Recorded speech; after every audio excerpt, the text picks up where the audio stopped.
শুক্রবার লন্ডনে ডক্টর মোহাম্মদ ইউনূস এবং তারেক রহমানের মধ্যে হতে যাওয়া বৈঠক এখন টক অব দ্য কান্ট্রি। সংস্কার, ফ্যাসিস্টদের বিচারা নির্বাচন নিয়ে যখন অন্তর্বর্তী সরকার এবং রাজনৈতিক দলগুলোর মধ্যে টানাপোড়েন চলছে, ঠিক এমন সময় এই বৈঠককে গুরুত্বপূর্ণ মনে করছেন সবাই। চলমান সংকট থেকে উত্তরণে কেমন ভূমিকা রাখতে পারে এই বৈঠক? রাজনীতিবিদ আর বিশ্লেষকরাই বা এই বৈঠক নিয়ে কি বলছেন, সেই উত্তর খুঁজেছেন সহকর্মী শফিকুল হক। লন্ডনে ব্যস্ত সময় পার করছেন অন্তর্বর্তী সরকারের প্রধান উপদেষ্টা ডক্টর মোহাম্মদ ইউনূস। তার এই সফরে বাড়তি আকর্ষণ সেখানে অবস্থানরত বিএনপির ভারপ্রাপ্ত চেয়ারম্যান তারেক রহমানের সঙ্গে হতে যাওয়া বৈঠক। লন্ডনের হোটেল ডোরচেস্টারে শুক্রবার স্থানীয় সময় সকাল 9টা থেকে 2 ঘণ্টাব্যাপী বৈঠকটি অনুষ্ঠিত হবে। কালার এক্সপার্ট, জর্জ স্যাপ এবং মাইল্ড অন হ্যান্ডস টেকনোলজি সমৃদ্ধ অরিক্স ক্রিস্টাল ওয়াশ আপনার লন্ড্রি এক্সপার্ট। রাজনৈতিক যে সংকটগুলো আছে এগুলোকে কাটিয়ে উঠতে একটা পজিটিভ ভূমিকা রাখতে পারে এই সাক্ষাৎকারটা। বিএনপি মনে করে দুই নেতার এই বৈঠকে সম্ভাবনা অনেক। দলটির মহাসচিব আগেই জানান, চলমান সংকট থেকে উত্তরণ আর নতুন দিগন্তের উন্মোচন হতে পারে এই বৈঠকের মধ্য দিয়েই। This is the proper time and proper venue, proper place, যেটাতে একটা নতুন একটা দিগন্তের উন্মোচন হতে পারে।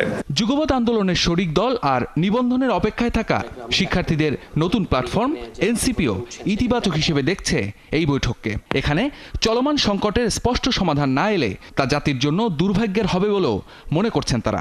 আমি নিজে আশাবাদী হতে চাই যে এই বৈঠকটা সফল হবে এবং নির্বাচনের শিডিউল যে অচলাবস্থাটা আছে বিএনপি সহ আমাদের রাজনৈতিক দলগুলোর সাথে, সেটা কেটে ওঠারও একটা সম্ভাবনা আমি দেখছি। যদি সেটা না হয়, সেটা সরকারের জন্য সেটা দুর্ভাগ্যজনক হবে, আমাদের জন্য সেটা একটা দুর্ভাগ্যজনক ব্যাপার হবে।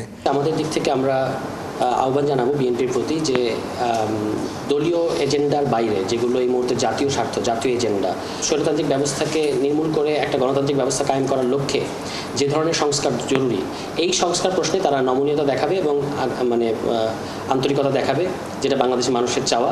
বৈঠকে নির্ধারিত এজেন্ডা না থাকায় নির্বাচন, সংস্কার আর ফ্যাসিস্টদের বিচার ইস্যু সহ সার্বিক বিষয়ে আলোচনা হবে। একজন রাজনীতি বিশ্লেষক মনে করেন, বৈঠক সফল হতে উভয় নেতারই ছাড় দেওয়ার মানসিকতা থাকতে হবে। ক্ষমতাসীন সরকার এবং শক্তিশালী বিরোধী দল সকলকেই আমি বলবো ছাড় দিতে হবে কিছু। অ্যাডামেন্ট হয়ে যদি বসে থাকতে হয় কোনো দফায়, কোনো একটা সিদ্ধান্তে, তাহলে গণতন্ত্র তো টেকসই হয় না। গণতান্ত্রিক সরকারকে আমরা বলি সাধারণত আর্ট অফ কম্প্রোমাইজের সরকার। সব মীমাংসা করতে হবে আলাপ আলোচনার মাধ্যমে।